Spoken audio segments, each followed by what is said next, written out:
रामकृष्ण नामे हि दोन्ही साजिरी हृदय मंदिरे स्मराकारे आपुली आपण करा सोडवन संसार बंधन तोडा वेगी।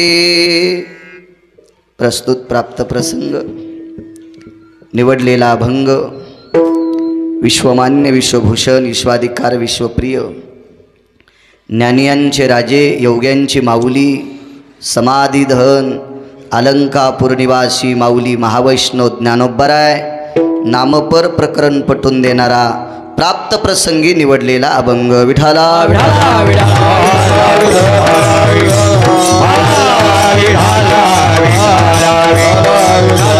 प्राप्त प्रसंगी निवडलेला अभंग माझ्या ज्ञानोबरायांचा आहे। थोडी कडक करा आवाज, देव चांगलं करेल तुमचं। या अभंगाद्वारे आळंदीतले मालक नमूद करतात राम आणि कृष्ण ही दोन नावं साजरी आहेत। राम कृष्ण नामे ही दोन्ही साजिरी। इकडे पुराणामध्ये शास्त्रामध्ये वेदामध्ये पंढरपुरातल्या मालकाचे अवतार 24 सांगितले। कर्मकांडाचा जर भाग पाहिला नृणेन भयान कर्म विनभय जायते न वृष्णिरो नाम नामनेन कर्म विख्यात भय जायनाम वेदान भूषित भय शास्त्रानाम नामने विशंति चत्वारो कर्मां संध्या विनियोगेनाम प्रातान माध्यानो अस्तमाने सत्रिमाने संध्या जायते न वदनायाम। पुराण सांगते कर्मकांडामध्ये वेदाच्या प्रणालीमध्ये वेद भगवान नमूद करतात सकाळी दुपारी आणि संध्याकाळी जी संध्या केल्या जाते कर्मकांडात त्या संध्येमध्ये 24 नावाचा उच्चार असतो। केशवाय नमः माधवाय नमः अच्युताय नमः संकर्षणाय नमः मितविक्रमाय नमः। ही जी काय नावं असतील ही 24 नावं। मग संध्येमध्ये 24 नावाचा उल्लेख आला कर्मकांडात। अंशात्मक भगवंताचे अवतार 24 आहेत। मग राम आणि कृष्ण ही दोनच नावं का साजरे तर याचं कारण आहे ही दोन अवतार पूर्ण आहेत। दुर्जनाचा येणे करुणी संहार पूर्णावतार रामकृष्ण। राम आणि कृष्ण ही दोन अवतार पूर्ण आहेत आणि जी गोष्ट पूर्ण असती का ती साजरी असती। विठाला विठाला। या विश्वात सर्वात मोठा व्यक्ती तो आहे की जो आपल्या आईवडिलांचा आदर करतो। एखादा कीर्तनकार असेल, एखादा मृदंगाचार्य असेल, एखादा गायक असेल, तो प्रकांड विद्वान असेल आणि आईवडिलाला जर मानित नसेल तर समजायचा हरामखोर अवलाद आपल्यात आली। विठाला विठाला।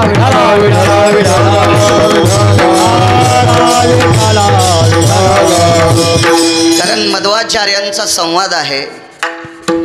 भास्कराचार्यांनी 3 श्लोक लिहिले, लोमशांनी 48 श्लोक लिहिले, बकदालभ्यांनी 3 श्लोक लिहिले, पवनांनी 27 श्लोक लिहिले। असे 1,0832 श्लोक आईवडिलांसाठी पुराणात शास्त्रात वेदात नमूद आहेत। 1,28,000 श्लोक फक्त दादा आईवडिलांसाठी शास्त्रात पुराणात वेदात नमूद झालेत। त्याच्या मतितार्थाची एक कीळ सांगतो। सात्विकपणानं लोकांना कीर्तन सांगत असेल, लोकांना रडवत असेल कीर्तन सांगून, पण आई वडिलांना जर बोलत नसेल तर असं समजायचं जन्मदात्या मायबापाचा जर कीर्तनकार होत नसेल तर तो तुमच्यावर प्रेम करील हे अपेक्षा तरी कशाला करता। विठाला विठाला। एक माणूस 3 टाइम भजन करीत होता। मी त्याच्या मातील पण गेलो नाही। जेवढे माझ्या ऐकिण्यातले होते त्याला सावडायला पण जाऊ दिलं नाही। त्याच्या आमच्या इथला होता, तुम्हाला काय करायचं त्याच्यावर जाऊ नका म्हणलं। त्याच्या त्यांनी 27 वर्ष मायबापाचं तोंड पाहिलं नाही आणि ब्रह्मानंदी पाठ होती, नाट पाठ होते, एवढा मोठा अभ्यासू माणूस पण मायबापाला बोलत नव्हता। देवतले मालक त्या हरामखोराला मानित नाहीत। एक सांगू का तुम्हाला, आईवडिलांची सेवा करण्याचा अधिकार किती मोठा आहे ते गिरगावकराला या बारीकशा तोंडानं सांगता येतं काय? आई वडिलाच्या सेवेचं पुण्याचं वजन करण्यासाठी ब्रह्मदेवाकडे तराजूच नाही, आणि टाकलं ते पुण्य तर त्याच्या साखळ्या तुटत्याला, इतकं पुण्य मोठं आहे. ज्या व्यक्तीचं नाव ऐकल्याच्या नंतर यमाचं धोतर फाटतंय, तुकाराम तुकाराम नाम घेता कापे यम, ही तुकोबरायाच्या नावाची व्याख्या आहे. जगा काळ खाया आम्ही माथा दिला पाय, विश्वाला खाणारा काळ त्याच्या डोक्यावर पाय देण्याची ताकद ही संतांची. तिसरी प्रक्रिया अशी आहे, काळ गुलाम सलाम तुकया घरी राबतशे. काळ हा तुकोबरायाला मुजरा करीत होता, त्यांच्या घरची पडलेली सगळी कामं दक्षिणेचा राजा यम करत होता. यम कोणाला म्हणतात माहिती आहे का? कोरोनात माणसं कोणालाच भेट नव्हते, फक्त यमाला भेट होते. यमाला भेटीत माणसं, आणि तो यम तुकोबरायच्या घरचं सडा सारवण करायचा. किती मोठा अधिकार असेल तुकोबरायचा, याच्या पलीकडचं सांगतोय. नवरा बायको शेतात काम करत असताना नवऱ्याच्या पायात काटा मोडला, काटा दिसू लागला. नवऱ्यानं सांगितलं, अगं काटा दिसायलाय, नखानं उपटून घेणं. ती म्हणली, सकाळीच नख काढलेत, नखच नाहीत काटा उपटायसारखे. मग एक काम करणं, तांदळासारखी पांढरी शुभ्र दात आहेत तुला, दात पडलेली नाहीत, नवऱ्याच्या पायातला काटा आहे, मग तुला दातानं उपटायला काय होतंय? ती म्हणली, बया तुम्ही कुठं फिरतात आणि तुमच्या पायाला माझे दातन ओट कशाला लावू? बायको म्हणती, बायको नवऱ्याला, कोटी ब्रह्महत्या श्रीमुख पाहता जाती. कोट्यावधी ब्रह्महत्येचं पातक ज्याचं मुख पाहिल्याच्या नंतर जातंय, त्याचा चेहरा किती पवित्र असेल, त्याचे ओठ किती पवित्र असतील, त्याचे दात किती पवित्र असतील, त्याची जीभ किती पवित्र असेल, तो विटेवरचा मालक त्या बाईच्या पायातला काटा दातानं काढतो. ती बाई तुकोबरायांची धर्मपत्नी आहे. कल्पना करा ताईसाहेब, किती मोठा अधिकार असेल जिजाबाईंचा. मग ज्या व्यक्तीची धर्मपत्नी इतक्या टोकाची आहे, ते तुकोबराय किती मोठे असतील. पण ते तुकोबराय दोन व्यक्तीच्या पाया पडतात. त्याच्यापैकी एक व्यक्ती सांगतो, नमो तया माता पित्याचे पालन. नमो तया, ते तुकोबराय ज्यांच्या पत्नीच्या पायातला काटा विटेवरचा मालक दातानं काढतोय, दातानं. बायको सुद्धा काढायची नाही नवऱ्याचा. जगाचा बाप तुकोबरायच्या धर्मपत्नीच्या पायातला काटा दातानं काढतोय. काय व्याप्ती असेल, करता येईल का विधात्याला वजन? आणि ते तुकोबराय त्या माणसाच्या पाया पडतात. नमो तया माता पित्याचे पालन. जो आई वडिलांचा सांभाळ करतो का, तुकोबराय म्हणतात मी त्याच्या पाया पडतो. आई वडिलांची सेवा करणारा इतका श्रेष्ठ असतो, इतका श्रेष्ठ असतो. आतापर्यंत जर कोणी मायबापाला बोलत नसेल तर आजचं कीर्तन मी म्हणत नाही, मग कीर्तन देवाचं आहे. मग कीर्तन आमची पपेच माय ऐकायची नाही तर तुम्ही कसे ऐकताल? आहे का नाही? देवाचं कीर्तन आहे. जर कोणी मानित नसेल तर सगळ्यात मोठं तुष्ट आहे, इथून गेल्यावर मायबापाला मानी जा, निदान सणावाराला तरी त्याच्या पाया पडत जा. म्हणून आपले लेकरं आपल्याला म्हातारपणी सांभाळतील. जो मायबापाला मानणार नाही त्या भडव्याचे लेकरं त्याचे झोपीत अंगुठे घेऊन त्याच्या 13व्या लोक प्रॉपर्टीत होणार नाहीत. विठाला आदर केला. मी दुपारी आत्मानंद गिरीबाबांच्या आश्रमावर दत्त जयंतीला काल रात्री कीर्तन आलो होतं. काल सकाळी नेवाशाल होतो. रात्रीच्या कीर्तनात मी सांगितलं होतं उद्याचं कीर्तन वडिलांची 61 आहे. वाढदिवस लय जणायचे पाहिलेत. हो, एका वाढदिवसाला गेलो मी, पोट्टच होतं आपलं, नेमक्यात मी शाल त्याच्यात वटावर दाबनावानी त्याच्या वाढदिवसाचं कीर्तन. काय कीर्तन एकदा लिहिल्यावर गेल्यावर करावंच लागते. नंतर एक जणाला म्हणलं कीर्तनात यांचा अभिष्ट चिंतन सोहळा आहे, पण एक जणाच्या घरी जेवायला गेल्यावर ते म्हणले हे गावात नंबर 1चे बोकडे हे होत चोरी तुई. आणि त्याच्या वाढदिवसाला मग कीर्तन. किती पाप गिरगावकराच्या बोकांडीवर. विढाला विढाला विढाला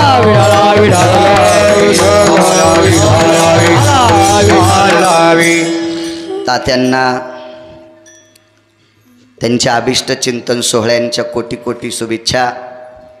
माझ्या अष्टादश मालकांनी एक वारकऱ्यांना जगाच्या मालकाकडे मागणी केली, अकल्पाविष्य व्हावे तया कुळा, माझिया सकळा हरीच्या दासा. हरीच्या दासांना वैष्णवांना अकल्पायुष्य मिळो असं माझ्या अष्टादश संतांपैकी एका मालकांचं वाक्य आहे. जे काय आयुष्य दिलं असेल तात्यांना ते आयुष्य सदृढ राहो.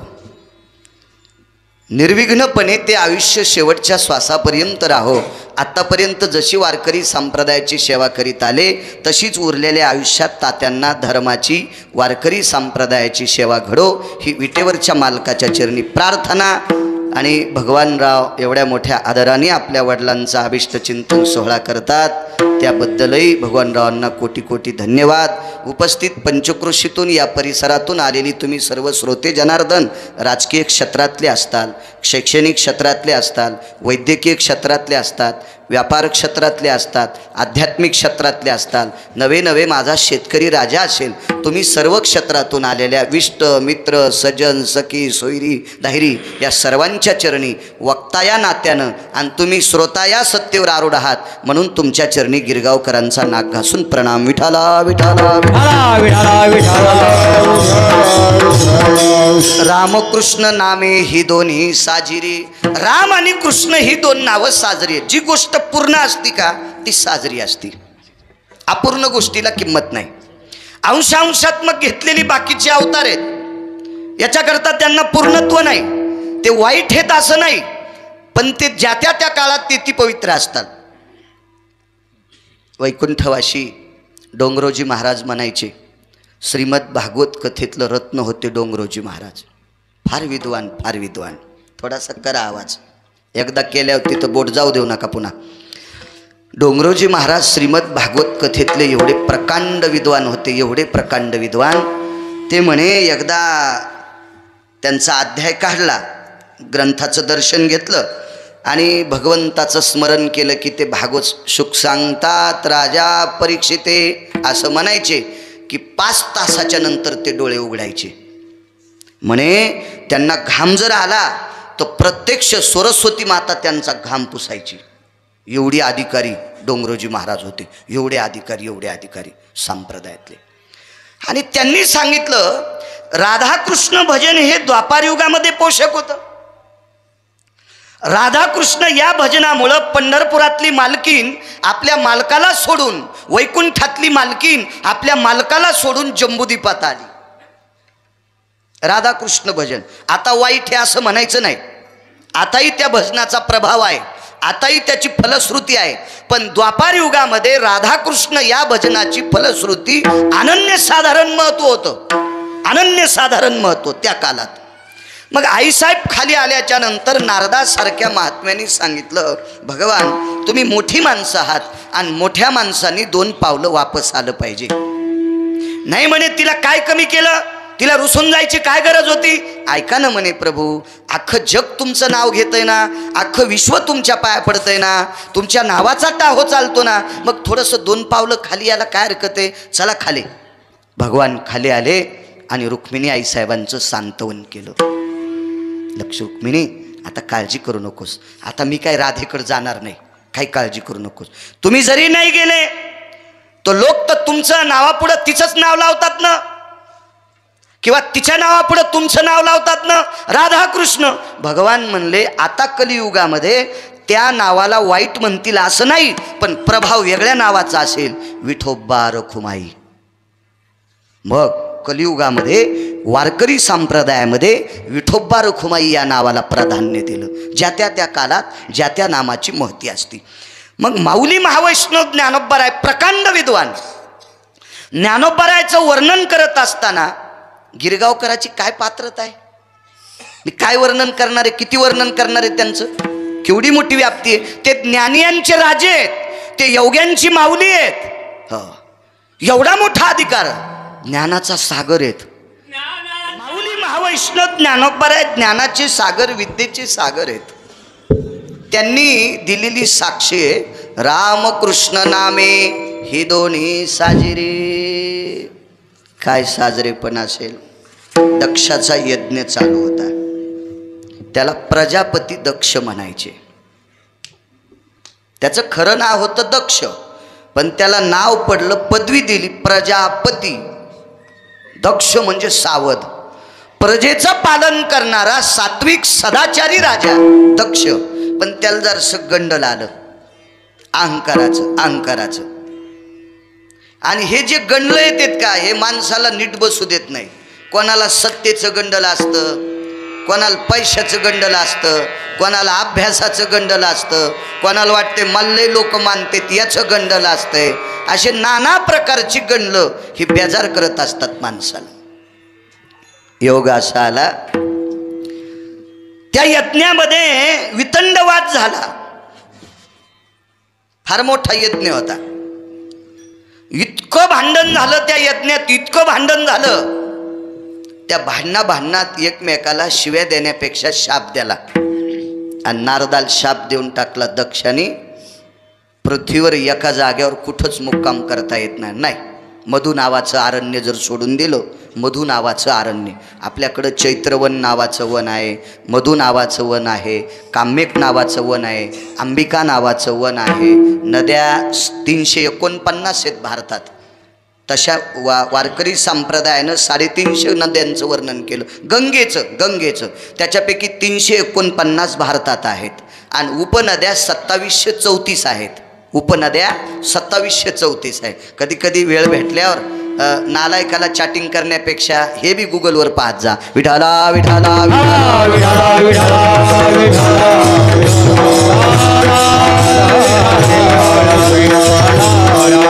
आणि मग त्या मधु नावाच्या अरण्यात फक्त नारदाला थांबता येतो. तो कुठं थांबता येत नाही. वैकुंठात गेले, आईसाहेब जेवायला वाढायच्या.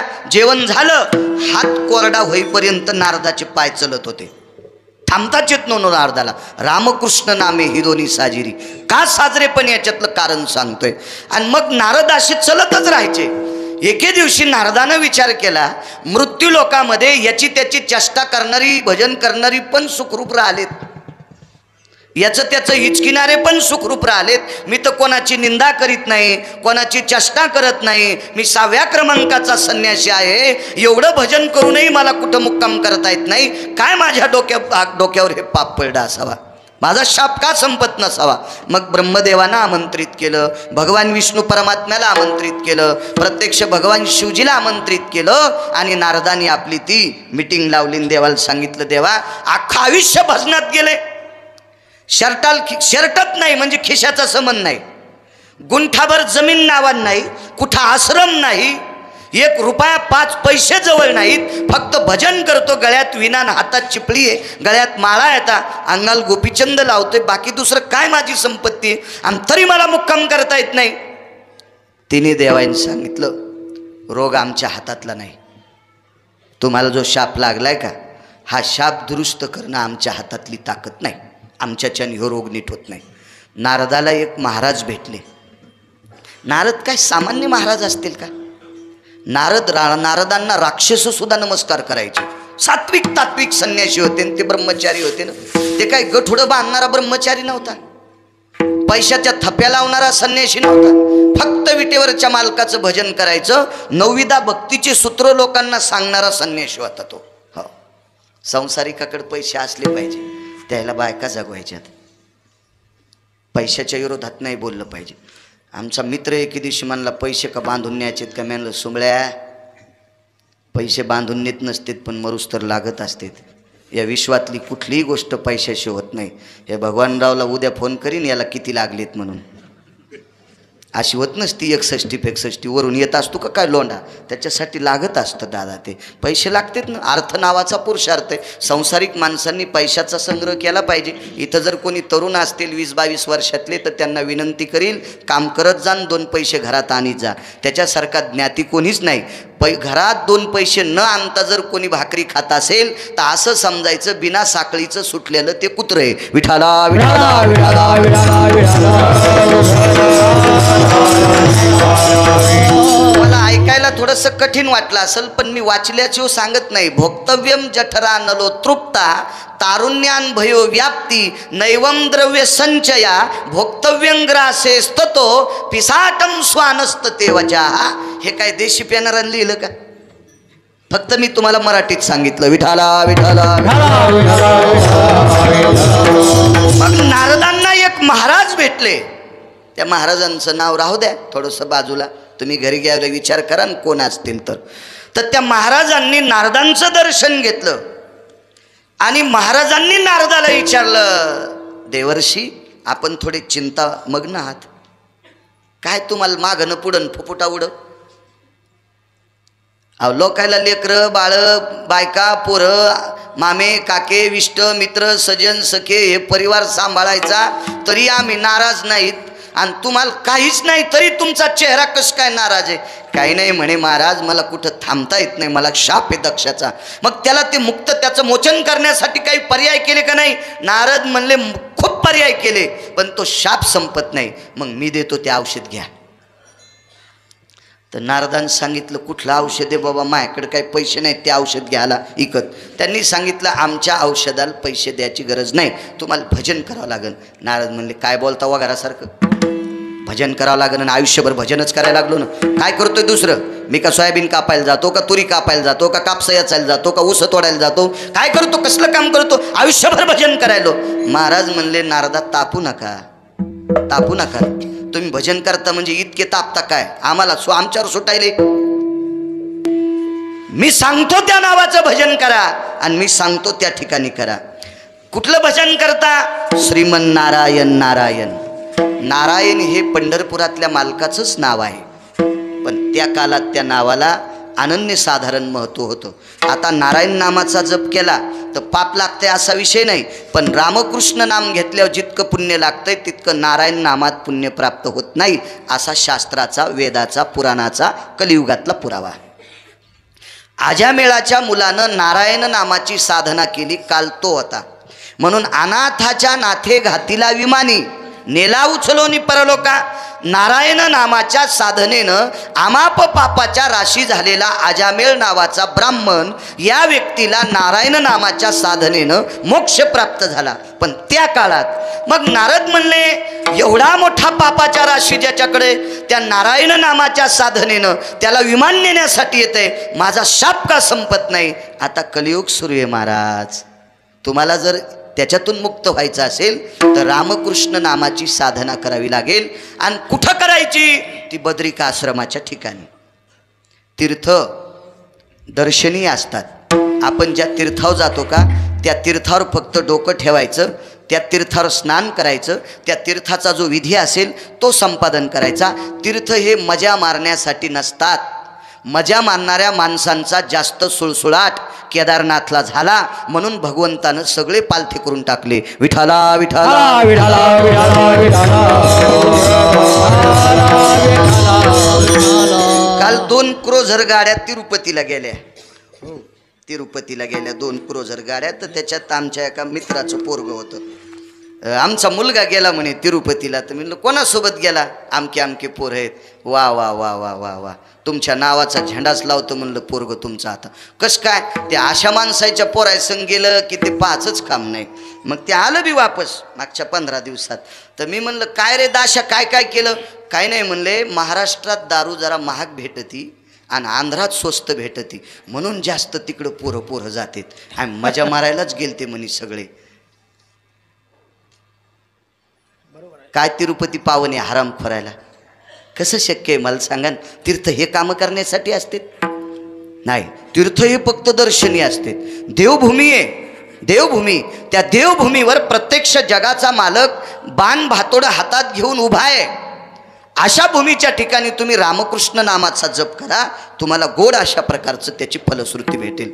3 दिवस नारदानी बद्रिका आश्रमाच्या ठिकाणी रामकृष्ण नामाचा जप केला आणि 4थ्या दिवशी ते म्हणले जाऊ द्या, आयुष्यभर नारायण नावाचं भजन केलंय, आता रामकृष्ण नामाच्या भजनानं एवढी काय फलश्रुती होणार? आणि नारद बाहेर आले. एका बाईन जेवायला वाढलं, थकले होते नारद. चला म्हणले आपली वळकटी लांबवा. आणि नारद झोपले. नारदाचे पाय चलत नव्हते. शाप संपला नारदाचा. वाटेल ते प्रयत्न केले पण शाप संपला नाही. नारदाचा शाप रामकृष्ण नामाने संपला. म्हणून ज्ञानोबराय सांगतात रामानी कृष्ण. तिथे नारदांचा शाप रामकृष्ण नामाच्या श्रद्धेने संपतो. याच्याकरता राम आणि कृष्ण ही 2 नावं साजरी आहेत. 2-3 पुरावे देऊ आणि आपण पूर्णविराम करू. मोठी मोठी माणसं आहेत, अमूल्य वेळ खर्च करून आलेली माणसं आहेत या सोहळ्याकरता. तुम्हाला शिल्लक बेजार नाही करायचं. एका महाराजाला एका पांचट माणसांनी पकडलं. 2 जण होते ते नालायक. त्या महाराजांना बांधलं आणि वासुकी नावाच्या सर्पाच्या नगरीत नेलं, असं पुराण सांगते, मी नाही. मी पुराणात वाचिलं म्हणून सांगतोय, मी काय वासुकीच्या गावातला सरपंच नव्हतो, पुराण सांगते. आणि पुराणाला देहूतले मालक म्हणतात. पाहावे पुराणी विचारोनी, तुकोबारांचं वाक्य आहे ते. तुकोबाराय स्वतःहून पुराणाला महत्व देतात. मग मी काय विरोधात जाणार आहे? मी तर त्यांच्या नावानं 2 वेळेची भाकरी खातो, मला त्यांच्या म्हणण्यानुसार म्हणावे लागेल. पुराण सांगतंय च्यवन नावाच्या साधूला पकडून नेलं. च्यवन अनन्यसाधारण महत्व आहे. हा संप्रदाय ऋषी प्रणित आहे, हा मुनी प्रणित आहे, वेद प्रणित आहे, शास्त्र प्रणित आहे आणि महत्व स्थिती पुराण प्रणित आहे. ऋषी मुनींना महत्व आहे या संप्रदायात. च्यवन नावाचे मुनी यांना पकडून नेलं. तुम्हाला आता च्यवन नावाचे साधू कुठं बघायचे असतील तर ते च्यवनप्रासचा डब्बा आहे का? हो, त्याच्यावर आहे का नाही गोविंद गुरुजी? आहे. त्याच्यावर एका दाढीवाल्या, याचा आवाज करा ना मोठा करा, स्पष्ट आला पाहिजे. त्या च्यवन नावाच्या साधूचा फोटो त्या च्यवनप्रासच्या डब्यावर येत आहे, दाढीवालं म्हातारं. कारण च्यवनांचं वय लग्न झालं त्यावेळेला 1 वर्ष 98 वर्षाचं होतं, 8 दिवसाचं होतं. 1 वर्ष 100 वर्ष 98 दिवसाचं वय होतं. किती म्हातारा असेल ते? आणि त्यावेळेला लग्न झालं. कोणासोबत लग्न झालं? 13.5 वर्षाच्या पोरीसोबत. 100 वर्ष वलांडलेला नवरदेव आणि 13.5 वर्षाची पोरगी. वाटला होता असताना बापाला काय वाटलं असेल, पण नाईलाज होता. म्हातारं भजन करता येईन, त्याचे डोळे फोडे होते. आणि म्हणून सांगितलं आता तुला पाणी ग्रहण करावं लागेल. लावलं लग्न. पण च्यवन नावाचे साधू अश्विनी कुमार आणि सनत कुमारांचे शिष्य होते. सनत कुमार अश्विनी कुमार धावत आले आणि अश्विनी कुमारांनी 52 वनस्पती एकत्रित केल्या आणि 100 वलांडलेल्या म्हाताऱ्याला त्याचं चाटण दिलं. चाटण म्हणजे प्राशन दिलं. ते पटकन 19 वर्षाचं झालं म्हातारं. मी 2.25 क्विंटल च्यवनप्राश खाल्ला, पण काही गुडघा आहे ना मग अजून, म्हणून बसून कीर्तन. आता ते च्यवनप्राश तयार करणारेच खावा का काय वाटायले. विठाला विठाला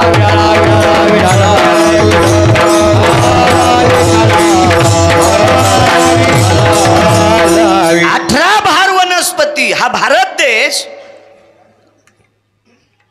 अमृत संजीवनी वल्लीनं व्याप्त असा भारत आहे. कारण या भारतामध्ये 11 प्रकारची माती आहे. असा एकही देश नाही की त्या देशामध्ये 11 तत्वानं परिपूर्ण माती आहे. माझं शिक्षण कमी आहे, 7वीच पास आहे मी, पण मला वाचवायचा नाद आहे. एखादा ट्रिपल काय 5 बल 20 बल MA झालेला कष्टाधरींना बाळू हे खरं आहे का म्हणून, त्याच्यामुळे मी वाचून सांगतो, सोमळ्यांचं ऐकून सांगत नाही. विठाला इथं बसलेले तर 2-2 टेम्पो पुस्तकं वाचणारी माणसं आहेत. त्याच्या भोवताला अशा फुसक्या गोळ्या सोडल्या, ते म्हणते ना याच्या गोळ्या संपल्यात का, हे गांजा उडून आलाय. वाचून सांगतोय 11 तत्वानं परिपूर्ण माती फक्त भारत देशात आहे. असा एकच देश आहे त्या देशात 4 प्रकारची माती आहे, बाकी 2-1 11 प्रकारची माती फक्त भारतात. म्हणून या देशातल्या ज्या वनस्पती आहेत का अत्यंत नाविन्यपूर्ण आहेत. फक्त त्या आपल्याला प्रारब्धानं सापडत नाहीत, आपला त्या योग्यतेचा अभ्यास नाही याच्याकरता आपल्याला त्या सापडत नाहीत. पण ह्या 52 वनस्पती एकत्रित केल्या, त्याचं चूर्ण केलं, त्याचं चाटण केलं आणि च्यवन तरुण झाले. 3 वनस्पती एकत्रित केल्या, च्यवनांना डोळे आले आणि त्या च्यवनांना वासुकी नावाच्या सर्पाच्या नगरीमध्ये बंदिस्त केलं. तिथे बंदिस्त केल्यावर ती म्हातारं भजन करू लागलं. बसा विशालराव. विडाला विडाला विडाला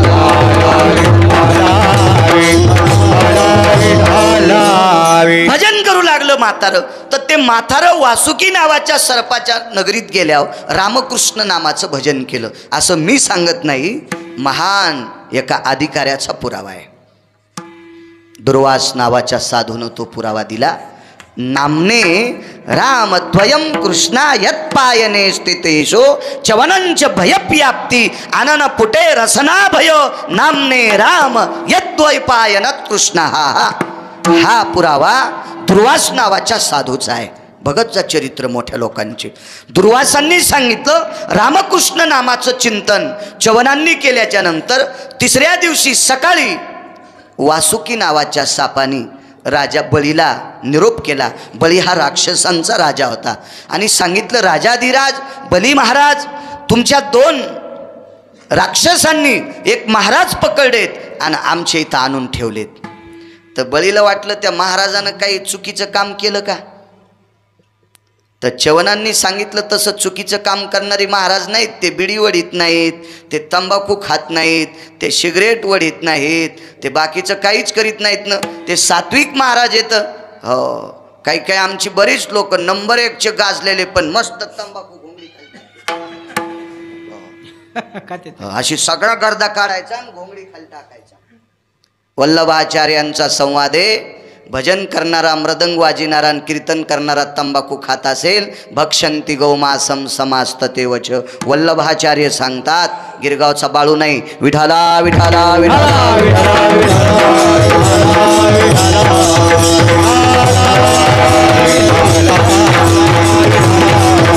सात्विक महाराज आहेत ना, ते पारमार्थिक आहेत, आध्यात्मिक आहेत, त्यांना कशाला आमच्या मूर्खांनी बांधावा. ते काय माहीत नाही म्हणले, पण आणले आणि ते तात्काळ घेऊन जा. तर राजा बळीनं सांगितलं, वासुकी महाशय, अहो तुमच्या नगरीत एक जर मनानं महाराज येत असेल, आता पैसे देऊन आणावं लागते, आणि तुमच्याकडे जर बिना पैशाचा येत असेल तर तुम्हाला किती त्याचा आदर असा. म्हणले, बिना पैशाचा आलाय पण आमची वाट लावली. महाराज सात्विक आहे, पाकिट न घेता आला आबा, आणि वाट कशी काय लावली तुमची. कारण त्यानं केलेल्या भजनामुळं आमच्या 450 जातीचं विषच संपलं.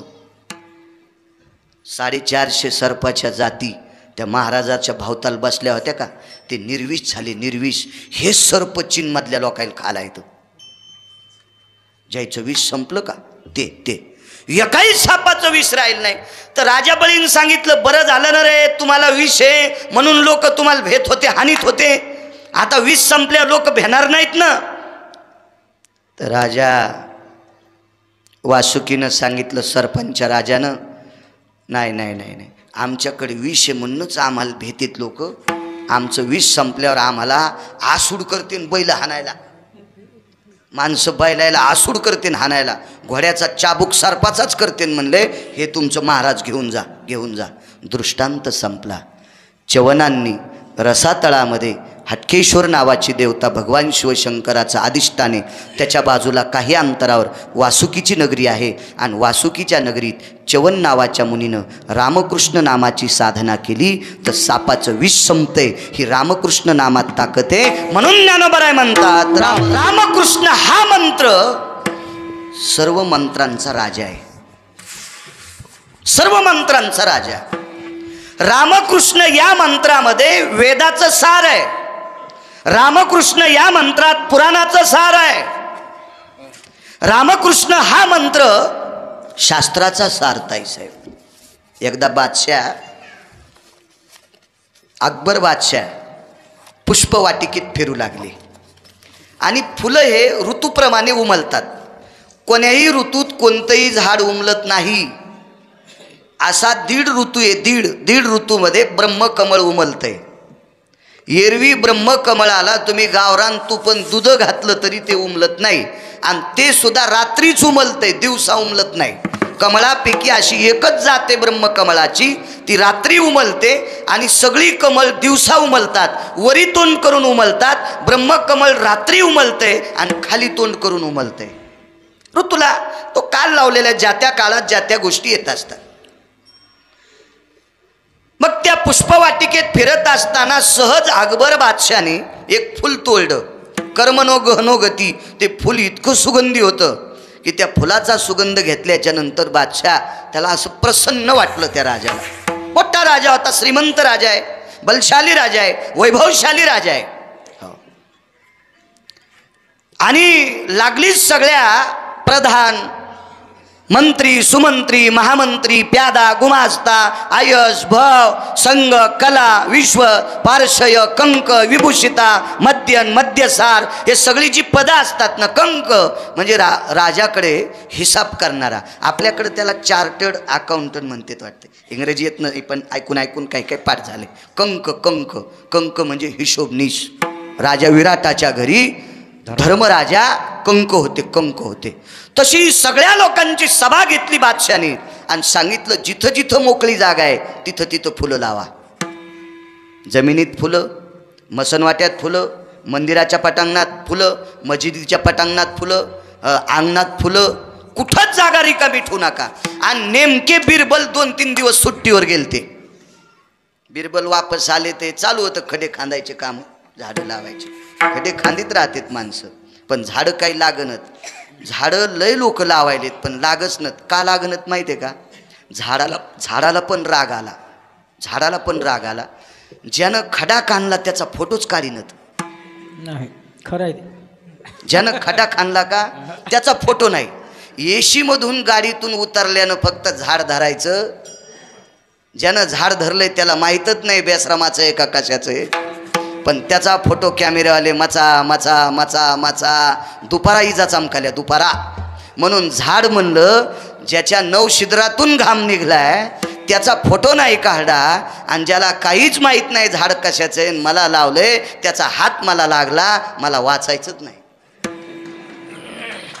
तुम्ही याला बी टाळ्या वाजवायले मग विठाला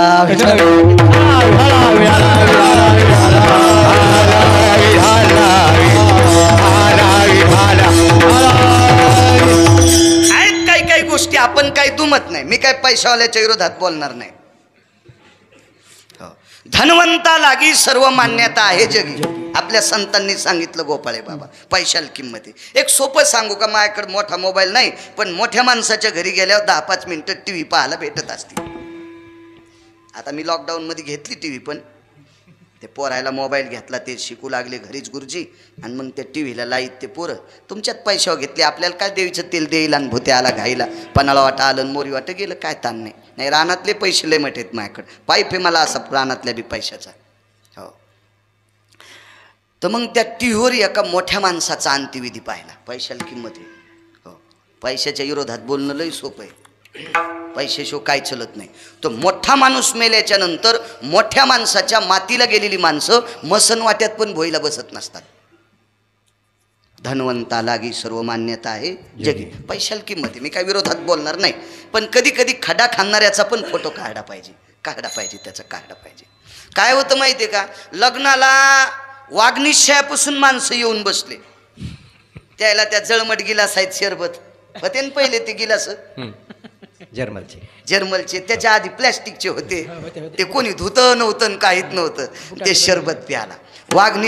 वागणीशाचा हळकून टाकायला तेच, ते पुन्हा शेवटच्या साड्याची खडी साखर टाकायला तेच, कोणी नाही. पण आयत्या टायमाला मोठा माणूस आला की लगेच कॅमेऱ्याचे इथं तसे लय मोठाले बसलेले येतं.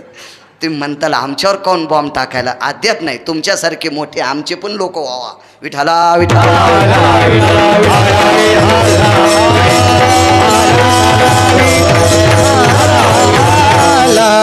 प्रणाली जाऊ द्या, त्याच्यावरून काय करायचं नाही. असो, एका चांगलं फुल लावलं नाकाला, त्यानं ते फरमान काढलं, आदेश सोडला. त्याच्या त्या मीटिंगमध्ये दरबारात दखल झाली, चला फुलंच लावायचे. राजाचं आहे, शासनाने दिलेला नियम पाळावाच लागतो. चला म्हणले लाव फुलं. बिरबल आले तर म्हणले अरे क्या चल रहा है, बोले कशा करताय? ते सगळे हिंदीच बोलत होते ना. ते बोले सरकारने सांगितले. आता मला हिंदी येत नाही. हा आपल्यात भाषेत बोलायचं कशाला. तर मग राजानेच सांगितलं म्हणे बादशाह फुलं लावायची. तर बिरबल म्हणले अरे तुम्हाला डोके आहेत का? आमच्या डोक्याला काहीच की तू म्हणे राजाने सांगितले, आमचं काय चलत रे? आम्ही आपलं नळी आहेत. राखेलच्या कॅनला लावली तरी राखेल, पेट्रोलच्या कॅनला लावलं तर पेट्रोल, धुवून तुपाच्या कॅनला लावली तरी तिच्यातून. नळीचं काम फात बाहेर फेकणं. आम्ही नौकर आहेत म्हणे, आमचं काय चालतंय? आणि तुला सांगितलं नाही करावं लागायचं का? अरे म्हणे पण राजाला सांगावं ना हे कुठं बी फुलं लावणं जरा उचित नाही म्हणून. काय बोलतो म्हणे? फुलं मस्जिदीत लागतात आणि फुलं मंदिरात लागतात आणि फुलाच्या विरोधात काय बोलायला? अरे नालायका होत. मसन वाट्यात जर फुलत लावले तर माणसं कुठं जाळायची? कब्रस्तानात फुलत लावले तर माणसं कुठं पुरायची? आणि रानात जर सगळीच फुलं लावले तर गहू ज्वारी कुठं पेरायची? काय फुलं खाता येत असतात का चुरगाळून? हे आम्हाला सांगू नको म्हणले. राजाला सांग. आम्हाला सांगून काय होते म्हणले? बायकून भाकर दिली नाही, बैलाचे कान आणायला. पप्याच्या माईनं भाकर दिली नाही, बैलाचे कान. बैल म्हणले अरे आमचे तुटूस तर बी आणलेस तरी तुला भाकर भेटत नाही, तू पप्याच्या माईलाच म्हण सक्रातीला एकदाने आणतो, ती तुला भाकर टायमाला देते. उगं दुसऱ्याला पडून काय फायदा आहे, तू जा म्हणे राजाकडं. बिरबल हुशार होते, चतुर होते, सात्विक होते. आणि मला असं वाटतंय राजकारणातल्या लोकांकडे असे एक अर्धे बिरबल चतुर ठुले पाहिजे, ठुले पाहिजे. फुटके दूरनं उचलून फेकून देत जा, भाताचा खराबा आणि पोळी कोरडी ठुते, वरण संपून जातो. फुटके लिकीच दूरनं असतात ना, हे राजकारणात मोठं होणाऱ्या माणसाला घातक ठरत असते. राग आला तरी ते दूरनं फेकून देत जा, तरच मोठाले होता. विठाला विठाला.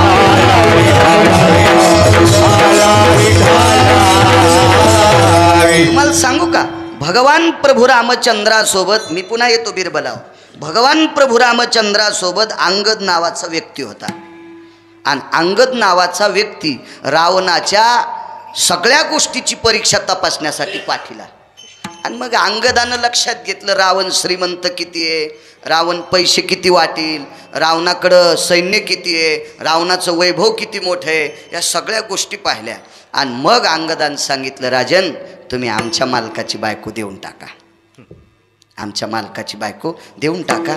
आम्ही तर रानातला पाला खाणार लोक येतं, आम्हाला काही तुमच्यासोबत युद्ध करून तुमची लंका घ्यायची नाही, पण आमच्या मालकाला जर राग आला तर तुम्हाला मारून लंका घेऊ शकते. रावण म्हणला अरे पाला खाणार वाननेरा काय बचर बचर बोलायला रे. ते म्हणला मी पाला खाऊ द्या, पण आमची ताकद इतकी मोठी आहे, आमच्या ताकदीनं प्रभू रामचंद्र तुला एका चपक्यात मारतील. आर्या तुऱ्यावर चालवती वाननेर. हो. तर रावण म्हणला तू यात काय ताकद आहे. काय नाही म्हणले, मी असा पाय खाली टेकतो ना, पाय हलेव. पाय खाली टेकला अंगदानं, हलेव म्हणले पाय. रावण म्हणला अरे प्रस्थ जाय बरं. प्रस्थ त्याचा प्रधान होता, तिला शक्तिशाली होतं, त्यानं जांभळी द्याल्यावर यमाचं धोतर सुटत होतं, असं रामायण सांगते. मी नाही. तर अंगद म्हणला ते प्रस्तन कोण नाही, फक्त तू. रावण म्हणला अरे तुरु बोलायला. मग म्हणला जनावराला काय कळते आव जाऊ को बोलायचं, पशु काय पाप पुण्य जाणी ती आणि उत्तम मध्यम भोगी ती. तू जर आम्हाला जनावरच म्हणत असेल तर मग आम्हाला कुठं ज्ञान असतंय का. जनावर हे कळाले फक्त पैठणमधल्या मालकाला. येऊनी जन्मला मरकट तो वैष्णवा माझी अतिश्रेष्ठ, हनुमंत म्हणावया कनिष्ठ ऐसा पापिष्ट कोण आहे. आणि त्या मारुतीरायासोबतचे जनावर कसे असतील, तुम्हाला राजकारणी लोकांसोबत माणसं कसे असावं त्याचा पुरावा सांगायला. तुम्ही लय मोठे आलात ना म्हणूनच काय लो, नाहीत काय गरज नव्हती ना. काय संन्याशान लुगड्याचा भाव करूच नाही, त्याला बायकोच नाही तर लुगड्याचा भाव कशाला विचारायचा. आज तुम्ही बसलात म्हणून म्हणले तूच पाय हलव. मग रावण पायाला हात लावणार तेवढ्या अवकाशात अंगदान पाय बाजूला घेतला. टेक पाय टेक. तर अंगद म्हणले माझा पाय हलवायची ताकद तू ह्यात नाही, पण तुझ्यासारख्या श्रीमंत राजानं माझ्या पायाला हात लावण्यापेक्षा आमच्या मालकाचे पाय धर, आमच्या मालकाचे पाय धर. चंद्र सूर्य येतोपर्यंत तुला लंका कोणी घेणार नाही. रावण म्हणला टेक खाली पाय. आणि मग पाय हालत नव्हता. तो तयाच्या अंबरा तया कटीचे आंबरा, जेने ओलवाची ती भसभया तेने मिथ्याची नि सोया कोण पाहे. याला खाली येऊन सांगू का, तो रावणाचं धोतर ओलं झालं कशानं घरी गेल्यावर पहा. आणि मग सांगितलं त्याच्यासोबतचे माणसं जर तुझं धोतर ओलं करू शकते तर आमचा बॉस किती अधिकारी असेल. इतके मोठ्या माणसाच्या भोवतालची माणसं पावरबाज असले पाहिजे. विठाला विठाला.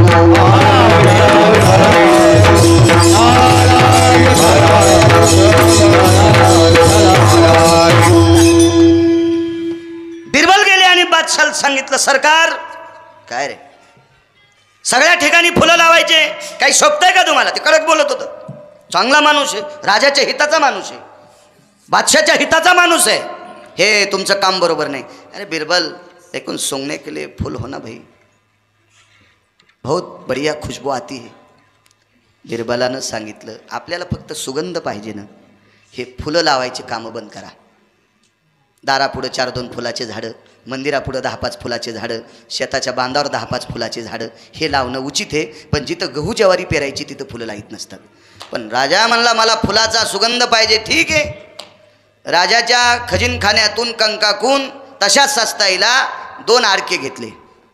ज्यांच्या पॅन्टीवाल्याला आडका कळणार नाही, खडका, दमडी, आडका, कवडी, लालपई, ढवल पैसा, मग खर्व, निखर्व, भयो, आब्जाम, पर्वम, परायाम, भासती, मिद्यभया, शंखान, प्रणतम, उच्चते, खनी, खनी भवा, आसवा. हे कॉम्प्युटरच्या डोक्याच्या पलीकडचे आकडे आहेत. आपल्याला एकच आकडा पत्ता नाही. एकावर 18 शून्य दिल्यावर काय म्हणतात याचाच मेळ लागणं. तर इतक्या लांबचं का अशी जायचं डोक्यात. विठाला विठ्ठला. एकावरुता अष्टादश पूज्या, एकावरुता अष्टादश पूज्या, शंखुमनती आभासा, भेज्जया शंखुचे निपळे, त्या शंखाचे निराळे, मग खर्व लक्षा पद्म कवडीचे निबळे कोण पाय. एकावर 18 शून्य दिले की त्याला शंखू म्हणतात. त्याच्या पुढचे घरी गेल्या वाचा विठाला विठाला.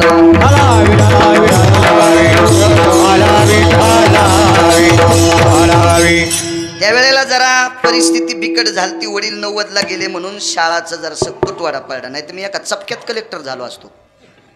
इतका बुद्ध्यांक द्याला. मला ट्रॅक्टर मधले गाणे ऐकून 450 पाठ येतं.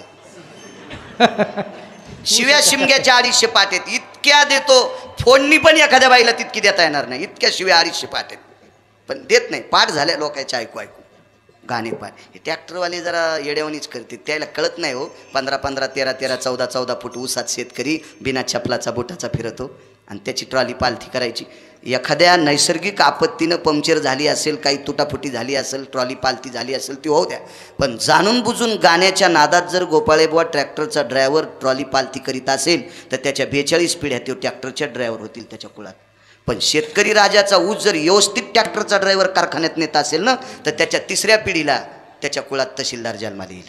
वा, आशीर्वाद आहे. माणसानं कधीच पाप कोणाचा टळटळाट नाही घेतला पाहिजे. आशीर्वाद घेतला पाहिजे गोविंद गुरुजी कोणाचा बी. टळटळ अहो शापाला मोचन आहे. नारदाचा शाप मोचन झाला. पण टळटळाट संपतच नाही. टळटळाट एका लावरं चित्र ससे धरणाऱ्या बाईचा प्रभू रामचंद्राला लागला. लावरं चित्र ससे रानडुकर दादा धरणाऱ्या बाईचा टळटळाट शाप नाही प्रभू रामचंद्राला लागला. तिचं पोरग मारलो प्रभू रामचंद्रान 7व्या अवतारात. तिने सांगितलं शाप द्यायची माझी पात्रता नाही, पण मला जितकं दुःख झालंय ना तिच्या हृदयातून टळटळाट लागला. म्हणून 7व्या अवतारात एका बाईचं पोरग प्रभू रामचंद्राने मारलं. 8व्या अवतारात 11 वर्ष 53 दिवस पंढरपुरातल्या मालकाला जिनं जन्म दिलाय तिच्यापाशी थांबता आलं नाही. यशोदेकडे जावं लागलं.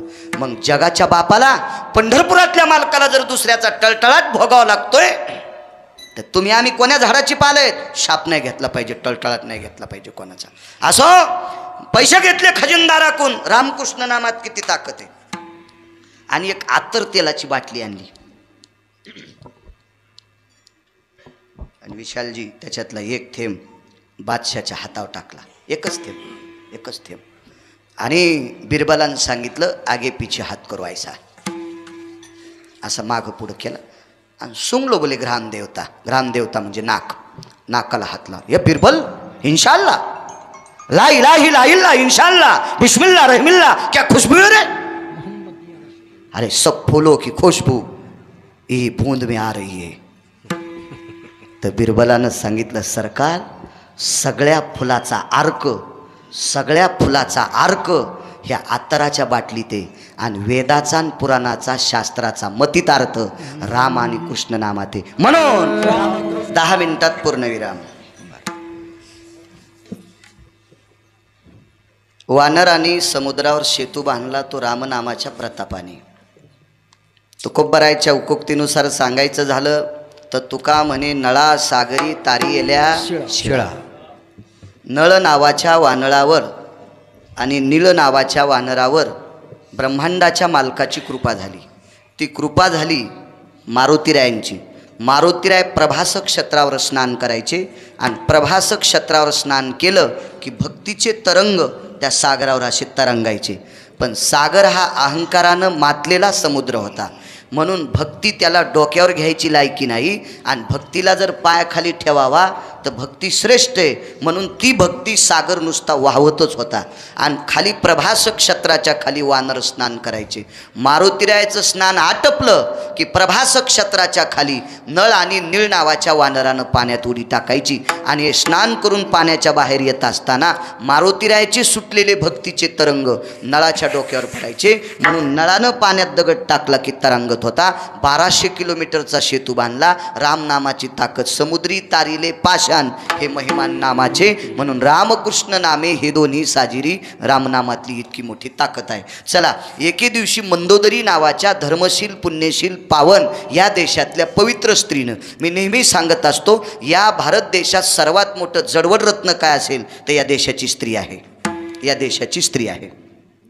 कारण या देशातले सर्व जर अधिकारी लोकांची यादी काढली, या देशातल्या सर्व महामानवांची यादी काढली, या देशातल्या वारकरी संप्रदायातल्या दिग्गज संतांची यादी काढली, या देशातल्या राजकीय क्षेत्रातल्या दिग्गज लोकांची यादी काढली, या देशातल्या शेतीनिष्ठातल्या दिग्गज लोकांची यादी काढली, या देशातल्या व्यापार क्षेत्रातल्या दिग्गज लोकांची जर यादी काढली, वैद्यकीय क्षेत्रातल्या दिग्गज लोकांची यादी काढली, तर हे सगळे दिग्गज याच देशातल्या स्त्रीच्या पोटी जन्माला आलेत.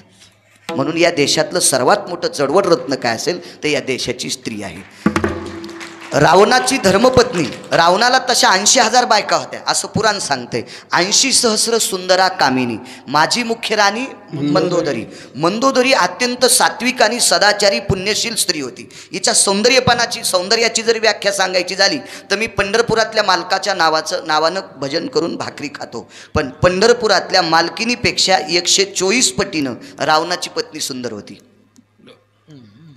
पंढरपुरातल्या रुक्मिणी आईसाहेबांपेक्षा गुरुजी सर्वात सुंदर रावणाची पत्नी होती. तिच्या सौंदर्यपणाची व्याख्या सांगत असताना भद्राश्व नावाच्या कृतीमध्ये 18 श्लोकाची वर्णी आली. तर त्याच्यातलं कारण सांगतो. आपल्या सर्व बायका सुंदर दिसण्यासाठी दागिने घालतात. माणसंसुद्धा वैभवाचा एक पुरुषार्थ, अंगठ्या असतील, लॉकेट असेल, ब्रासलेट असेल, हे सगळं काही पुरुषार्थाचं एक टोक म्हणून घालतात. पण रावणाची पत्नी सौंदर्यासाठी दागिने घालितच नव्हती. दागिने अलंकारे मंडितो ततः यती दशग्रिया भारी असततेवच ममम स्वीकारे हवानांचच ततः. अलंकार तिला विनंती करायचे की आमचा स्वीकार कर, कारण अलंकारातला घाणपणा जाळायची ताकद मंदोदरीच्या त्वचेत होती.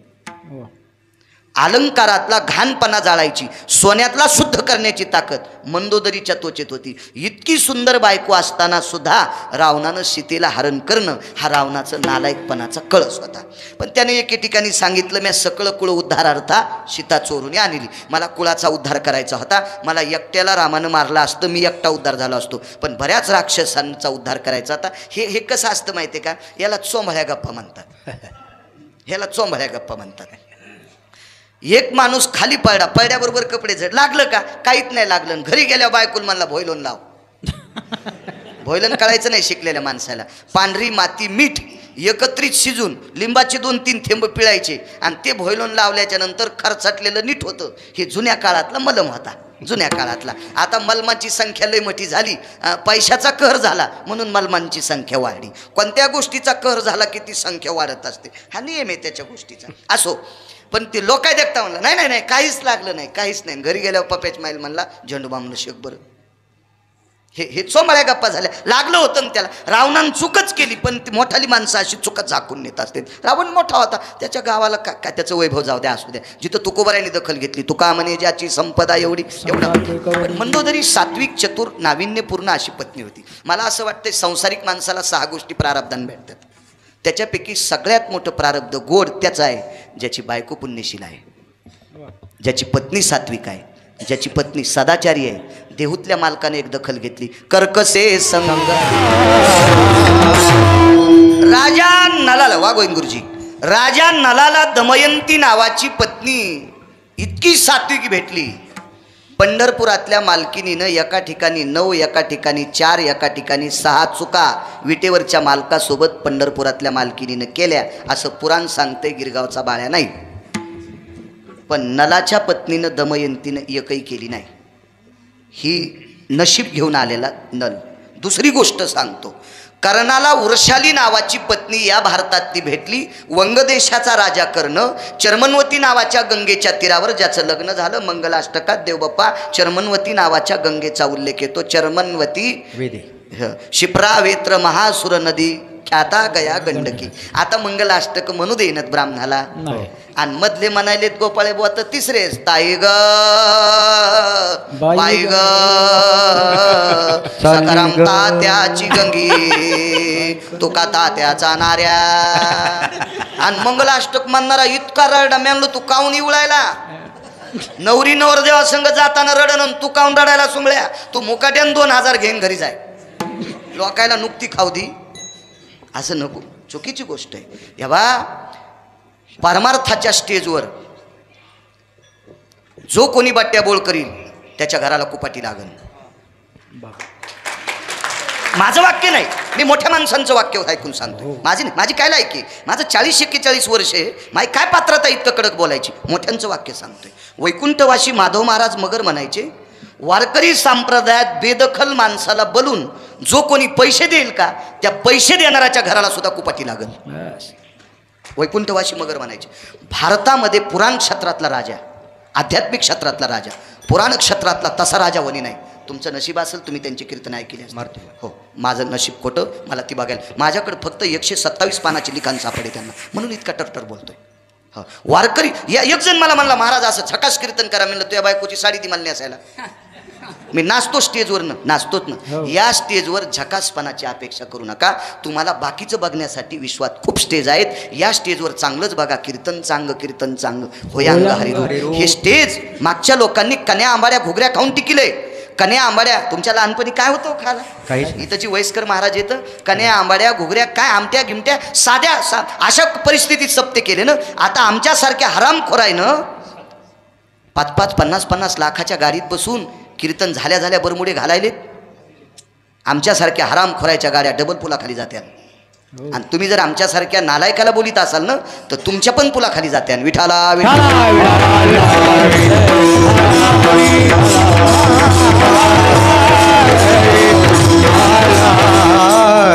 वंग देशाचा राजा कर्ण दमयंत त्याला वृषाली नावाची पत्नी सापडली. ताईसाहेब जीवनभर खापर अंचूक नावाच्या कपड्यात ठेवलं जीवनभर. आणि मालकाच्या पार्थिवावर ज्या वेळेला वृषालीनं उडी टाकली ना कर्णाचं पार्थिव जळत होतं त्यावेळेला मालकाच्या पार्थिवावर अग्नीमध्ये ज्या वेळेला उडी टाकली त्यावेळेला अंचूक नावाचा कपडा खाली पडला. आणि पंढरपुरातल्या मालकानं त्याची गाठ सोडली. आणि प्रेमाचं प्रतीक म्हणून आलेलं खापर मालकानं छाती लावलं. तयाच्या पदीचा पापरा. आळंदीतल्या मालकांचं वाक्य जगाच्या मालकाला एका साधूनं लात मारली होती छातीवर. तयाच्या पदीचा पापरा.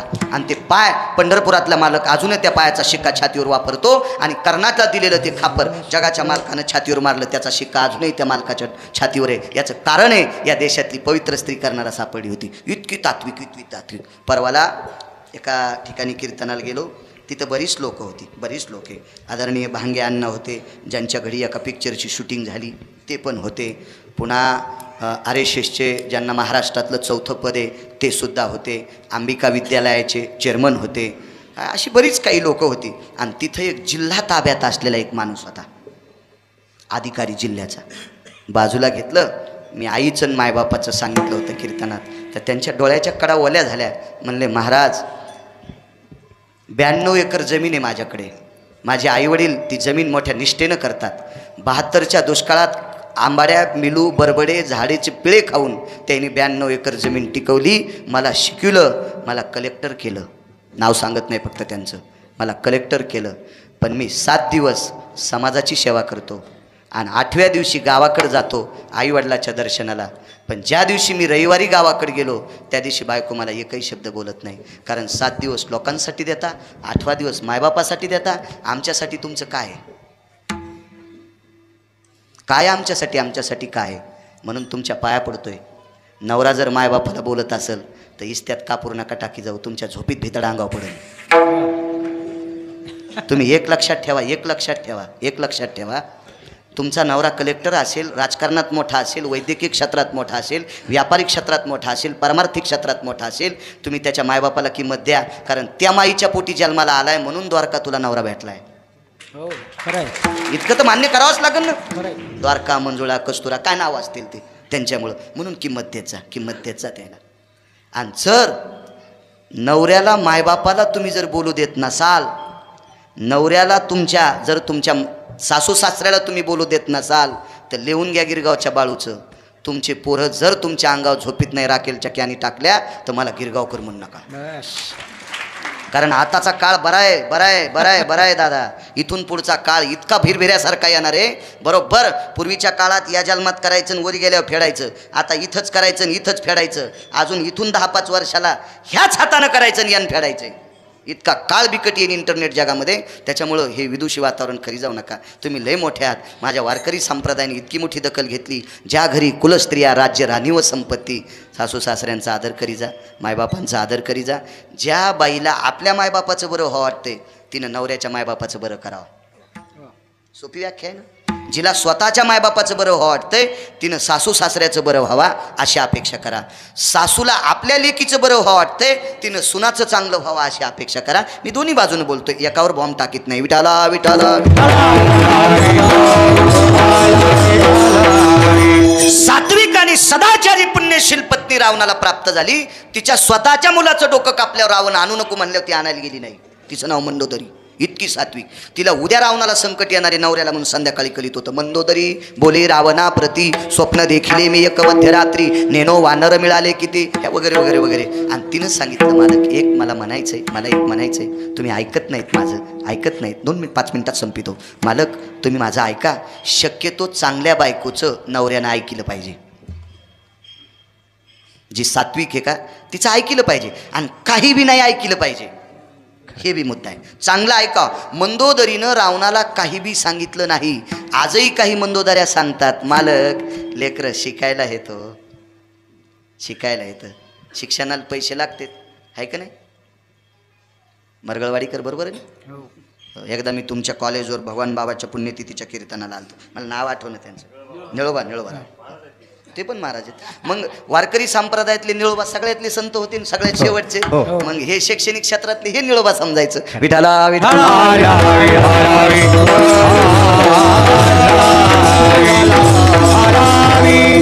शिक्षणाला पैसे लागतात. लय मंडोदऱ्या सांगतात, बबी लग्नाला आली मालक जरा ऐका ना, पेत जा, पण जरा हिशोबात पेत जा. तुम्हाला नादच आहे ना प्याचा, तर बुटा हरपाय पुरतं पेत जाऊ नका. तुम्ही बुटं पण हरपून आले मालक, असं येडेवानी करी जाऊ नका ना. मालक तुमच्या तोंडाचा चिवडा घरी आल्यावर मी पुसला. म्हणजे इतके बेफाम झाले, चिवडा पण पुसायचा नाद ते लक्ष राहिलं नाही. बायकोनं पुसला घरी आल्यावर. संध्याकाळी उंदरटू हटटो करते म्हणून. ते बिचारी मायबापाचं नाव करण्यासाठी लय हलकटायला सांभाळायला काय काय बाया. हो, काही इतके हरामखोर आहेत, पण मायबापाचं नाव करण्यासाठी काही बायका त्याला सांभाळायला लागल्या. आता जरा हिशोबात राहा. बऱ्या मंडोदऱ्या सांगतात, पण रावणं ऐकत नाहीत. काही मंडोदऱ्या येडपट. आमच्या इथले एक जण शुक्रवारी बाजाराला गेलं आणि कव्हाच पेत नाही, आणि नादानं एक जण सोबते. आमच्या इथं 2 बंदुक्या आणि पिस्तोल्या बैल होते. तर बंदुक्या नावाच्या बैलाला चराट खाचा नाद होता. तर बंदुक्या नावाच्या बैलानं कासरा तोडा आणि सकता त्याची मका खाल्ली. सकता ते आमच्या इथला इतका दाढ होता, त्यानं ज्या नाही ते मला शिव्या दिल्या. मी दृष्टांतापुरत्या सांगायलो. मी चराटे खाणार बैल कशी घेईन. पण सकता त्या मला बोलल्यामुळे मी गड्याला सांगितलं, अरे ते बैल सांभाळणं. आता गडी बैल बांधितो. आता त्यानं त्या कासऱ्याला शेण लावलं तरी बैल ऐकत न बंदुक्या. चराट खाऊत लागला. असा ठोकला का नाही बंदुक्या गड्यानं. मग पिस्तल्या म्हणला, कशी खपके खाल्लेस, लय मका खातो का लोकाची. तर बंदुक्या लय चटगळ होता. त्यानं दुसऱ्या दिवशी पिस्तोल्याचा कासरा खाल्ला आणि मग त्याचा खाल्ला, आणि पिस्तोल्या बी मका खालण्याला. तसे बरेच बैल दुसऱ्या बैलाला सोबती करतात,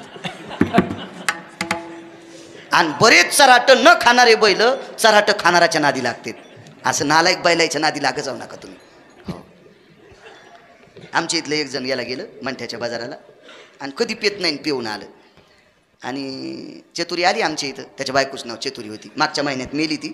मी जिथं सांगत नाही. हो ना, आपल्या धोत्राला इस्तू लावायची एखादी बाई. मेली ती चतुरी मागच्या महिन्यात. तिच्या तेरविल कीर्तन मॅच केलं. मग ती आली, महाराज घरीच आहेत का. म्हणलं हो. आज बरीच तुम्हाला झोप येते. म्हणलं काऊन नाही याची. तुम्हाला नारळाशिवाय झोपाच येत नाहीत, मोहीच कायली. हो, आणि आमची इथं मिरच्या मागायला आली. म्हणलं तूच पाय ना चतुरे, असं म्हणलो नाही, भावकीची होती ना.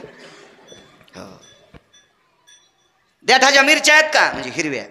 म्हणलं घरच्या पोराच्या मायला. म्हणलं ती बापा आपल्याला तरी दुसऱ्यानं दिलेले आहेत, आपण कुठे विकत आणले. दिल्या आमच्या इथे इतक्या इतक्या अशा मिरच्या. ती लगेच म्हणली माय भाज्याचं पीठ हे का हो.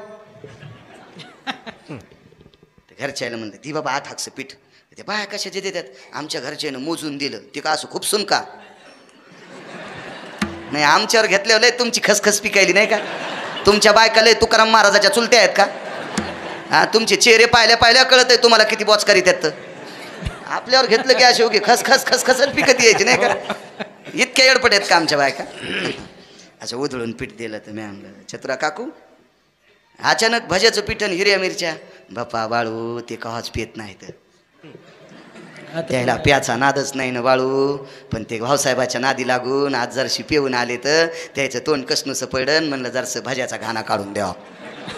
अरे मी आणलं चतुरे ते खाल्ला कडी गव्हाची पट्टी इकीन न तू असे भजे खाऊ घातल्या त्याला घासल्याटात भजे तळून खाऊ घाल. अशा काही काय मंदोदऱ्या बी येडपठ्यात नो. काय मंदोदरी सात्वी. तिनं सांगितलं मालक ज्याच्या नावानं दगडं टाकल्याच्या नंतर तरंगतेत त्याच्या नावात इतकी ताकद आहे. शेवटचा पुरावा म्हणून त्याची पत्नी देऊन टाका. रावण म्हणला रामाच्या नावात ताकद आहे, माझ्या नावात काय कमी आहे का.